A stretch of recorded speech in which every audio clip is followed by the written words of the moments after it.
Bonjour à toutes et à tous, vous écoutez Cinécast. Salut Thibaut. Salut Guillaume. Aujourd'hui on vous parle d'un autre film que tu as vu à San Sebastian. Ça s'appelle Supernova de Harry McQueen avec Colin Firth et Stanley Tucci. Rien que ça. Ça parle de quoi ? Ça parle de Tusker qui est en couple avec Sam, donc un couple homosexuel du coup. Par contre il y a un petit souci, c'est que Sam est un peu dément depuis 2 ans, donc il a un petit couac de santé et ils vont un peu remettre tout ça à plat en faisant un voyage à travers l'Angleterre rurale, et donc leur amour va être mis un peu à rude épreuve. Alors Thibaut, Colin Firth et Stanley Tucci en couple homosexuel qui vit un peu un drame, un moment difficile de leur histoire en plein milieu de l'Angleterre rurale, on dirait un beau petit pitch sorti tout droit du four, ça. Oui, peut-être. C'est pas mal, hein. Non, c'est pas mal. C'est le truc sur la comète, ça, parce que Colin Firth et Stanley Tucci, c'est déjà un duo un peu improbable. Hein. Ouais. Bah, c'est vrai que d'habitude, Stanley Tucci n'est pas vraiment un premier rôle. C'est plutôt un très très solide second rôle au cinéma. Oui. Il y a rarement. Enfin, en tout cas, là, comme ça, je pense pas à un film qui tient vraiment sur ses épaules. Non. Après, bon, je connais pas toute sa filmographie par cœur non plus. Colin Firth a plus de rôles de premier rôle par Beaucoup contre. De poids en Angleterre notamment. Mais c'est un grand oui. C'est un grand oui pour ce couple qui fonctionne à merveille. Enfin, et pour le film de manière générale, qui est une petite merveille du coup.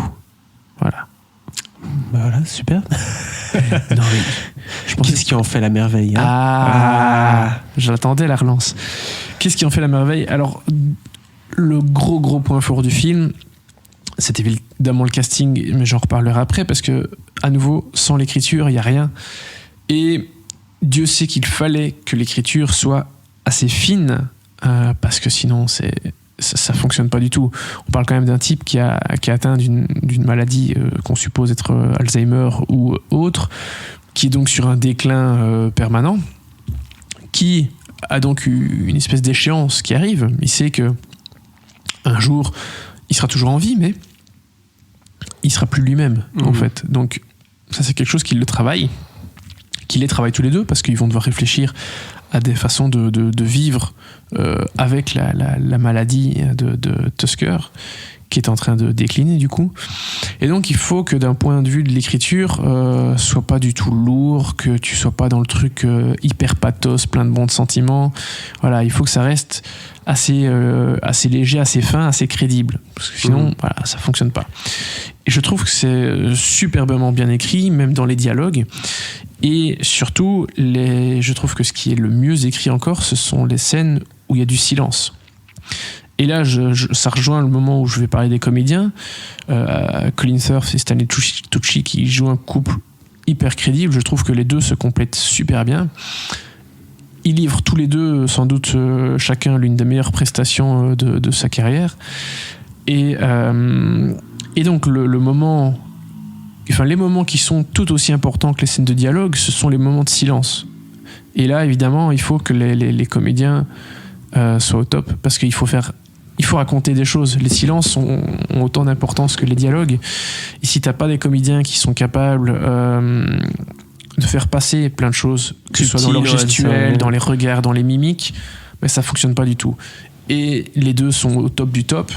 Et les moments déjà sont bien écrits et sont bien montés, et donc ça fonctionne du tonnerre, quoi. Les deux sont... Enfin, déjà, l'histoire, de manière générale, elle est forcément très touchante, parce que quand t'as ces deux personnages qui vont faire un voyage qui est pas le voyage de la dernière chance, ou voilà, comme si c'est pas du tout le dernier, c'est pas dans leur plan, ils vont juste visiter quelques amis, il va y avoir un concert aussi qui va avoir lieu, parce que le personnage de Colin Firth est pianiste.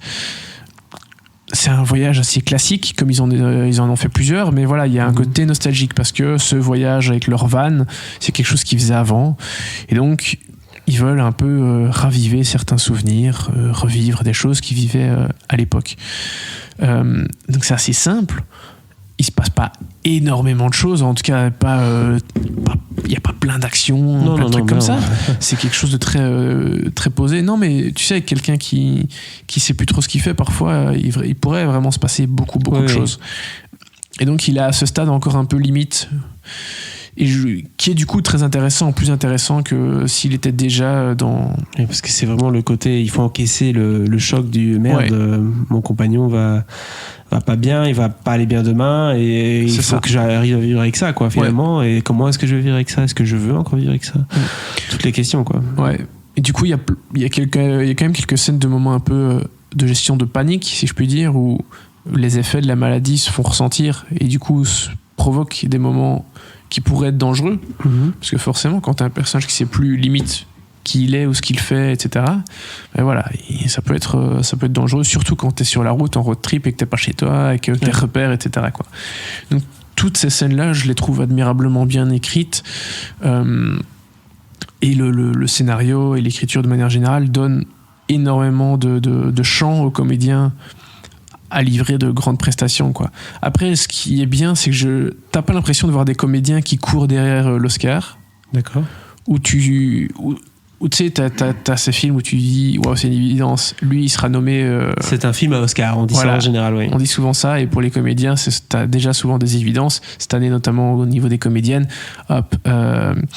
Vanessa Kirby dans Pieces of a Woman, Frances McDormand dans Nomadland, tu vois, ça sont des prestations qui sont évidentes, et parfois certains pourraient dire tu sens le côté un peu je cours derrière la statuette, et ici j'ai pas du tout senti ce côté-là de la part de Colin Firth et Stanley Tucci, qui sont d'une grande sobriété et d'une grande finesse dans leur jeu, jamais dans l'exagération non plus, ou dans le truc un peu forcé. Et du coup, mais oui, ça marche à crever, quoi. Et c'était un vrai grand moment, parce que j'attendais pas le film outre mesure. Après, j'ai vu le film le lendemain ou 2 jours après que la bande-annonce soit sortie et le poster soit sorti. Et tout ça a fait quand même pas mal de bruit sur internet, hein. J'ai vu beaucoup de gens en parler. Du coup là, j'ai évidemment pas regardé la bande-annonce 2 jours avant de voir le film, mais j'ai senti qu'il y avait une espèce d'engouement qui se créait déjà, et je crois que l'engouement qui s'est créé avant que le film ne sorte n'est rien comparé à l'engouement qu'il y aura suite à la sortie, parce que vraiment voilà, c'est le film qui paye pas de mine en apparence, que t'attends pas, qui sort limite un peu de nulle part, surtout que Harry McQueen, il a fait qu'un film jusqu'à présent qui s'appelle Hinterland, dans lequel il joue 2014, voilà, quoi. Donc film sorti de façon très discrète, voire qui est peut-être pas sorti dans pas mal de pays. À l'international, 0, quoi. Ouais. Et là, Supernova, ça va être la grande surprise. Et je pense que vraiment, les gens vont beaucoup aimer, vont être touchés par le film, vont être peut-être impressionnés par Colin Firth et Stanley Tucci. On sait déjà que ce sont des grands comédiens. Ils n'ont plus rien à prouver depuis longtemps. Et ben voilà, ils sont exceptionnels tous les deux. J'ai adoré. J'ai versé beaucoup de larmes. Voilà. Ça m'a énormément touché. Il y a des scènes, forcément, quand il parle de maladie et du fait qu'il est conscient, qu'il a une fin qui arrive. Il bloque un peu, ouais. Bah, c'est prenant, tu vois. Bien sûr. Tu veux pas rester insensible face à ça. Donc vraiment, voilà, j'ai trouvé que Supernova, c'était un grand film, une excellente surprise, et j'espère que le film aura le succès qu'il mérite. Je sais qu'il a été acheté en Belgique par Cinéar. Je crois qu'en France, il a été acheté par ARP. Parce qu'il est mis prochainement, il n'a pas encore de date de sortie dans aucun des 2 pays, je pense. Donc ça devrait arriver. À mon avis, c'est le genre de film qui va sortir janvier-février, quelque chose comme ça plutôt. Ouais. Donc souhaitons-lui une très belle carrière, et j'espère que le public sera au rendez-vous. Quelle note tu lui donnes du coup à Supernova? Bah écoute, un 4 étoiles là, comme ça, ouais. Du très très lourd là, Saint-Sébastien jusqu'ici. Franchement, ouais. Supernova, du coup. Très belle sélection, un très beau festival que je découvrais. Oui, petite digression sur le festival en tant que tel. Mais voilà, c'est le genre de festival qui arrive juste après Venise et Toronto, qui sont les 2 grosses machines. Donc il récupère quelques trucs que les autres n'ont pas. Ici, il a récupéré pas mal de films du label Cannes 2020. J'ai vu au moins une dizaine de films qui avaient le label Cannes 2020, qui n'avaient pas du tout à Venise. Venise a diffusé aucun film cannois. Et donc voilà, très belle découverte, super festival. J'ai pu faire de belles interviews aussi. On en parlera plus tard. Et donc voilà, très content. Et Supernova, ça fut une superbe surprise. Très bien, du coup. Supernova, ce sera prochainement au cinéma.